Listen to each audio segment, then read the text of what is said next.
The idea that children don't get very sick from COVID was a myth. The Delta variant that hit us so hard over the summer really disabused us of that myth once and for all. But many children, as we saw in this last surge, do get very sick.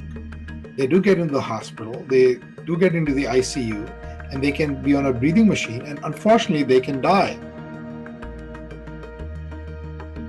So we learned a lot from the vaccination of the 12 to 18-year-olds, especially about rare side effects like myocarditis.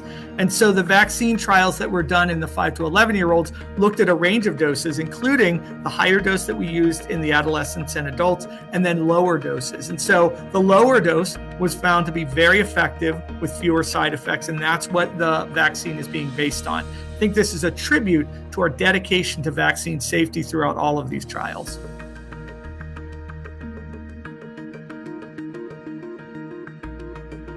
So the Pfizer shot that's being talked about right now for emergency use authorization is 1/3 the dose as the one that's being used in older populations. And the thought there is, hey, this will actually give those young, robust immune systems enough information to tank up those antibody levels, but also at a smaller dose, it's going to reduce the chances of immune reactogenicity. It's going to make it a safer vaccine.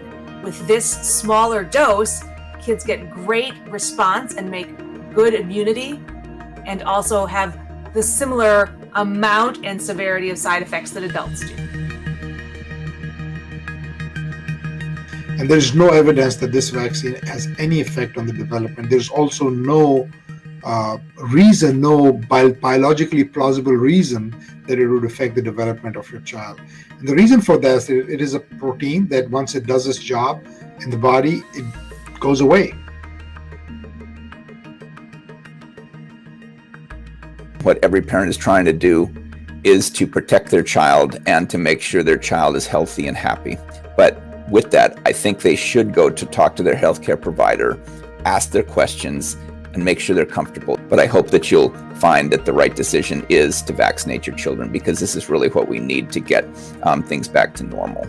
Most important reason not to wait is kids are dying from COVID right now in the United States. We've actually had more pediatric deaths in the last couple of months than at any other time during this epidemic. And I don't see any virtue in waiting and putting children further at risk for preventable illness or even death. So the advice that I'm giving to parents that I counsel in the clinic, and the advice that I have given to my own daughters about my grandchildren, is the moment those vaccines are available at the pharmacy or at the pediatrician's office, they should avail themselves of the opportunity to get the vaccine.